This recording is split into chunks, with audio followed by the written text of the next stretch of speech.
The courtroom was silent, so silent that even the tick of the old wall clock seemed to echo like a heartbeat.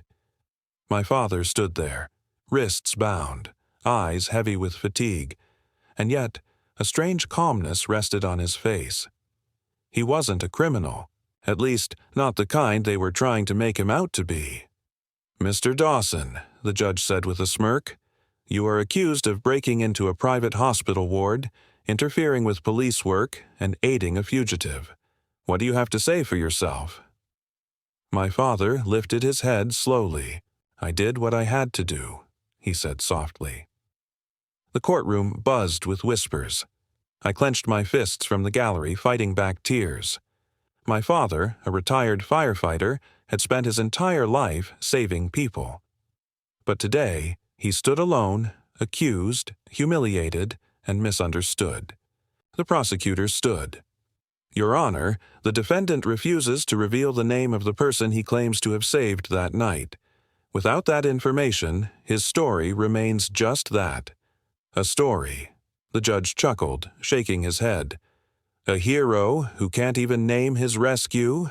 Sounds like a fairy tale." That was it. I stood up.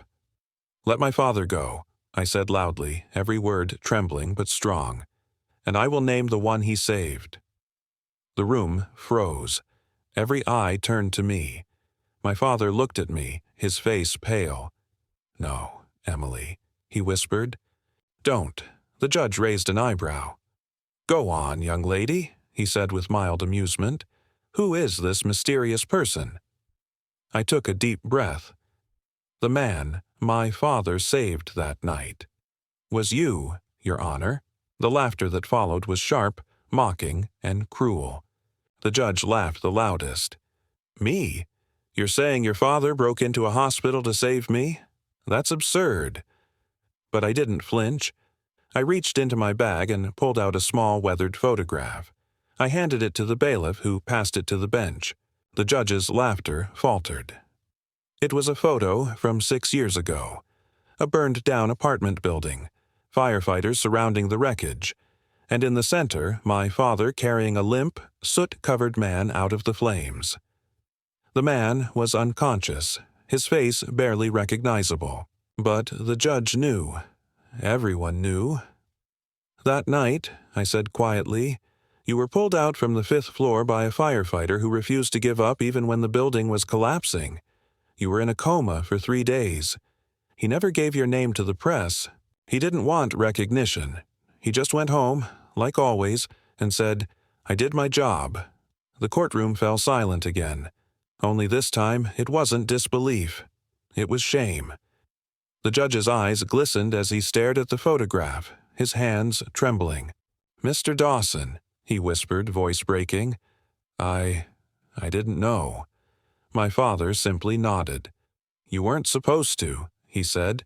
"Saving lives isn't about keeping score." The judge leaned back, visibly shaken. He cleared his throat, trying to steady his voice. "All charges are dismissed," he said hoarsely. "Case closed."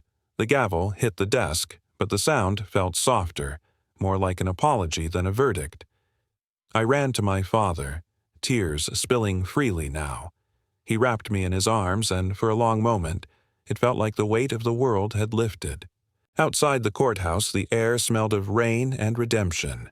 Reporters rushed toward us, flashing cameras and shouting questions, but my father only smiled faintly. "No interviews," he said. "Just let's go home."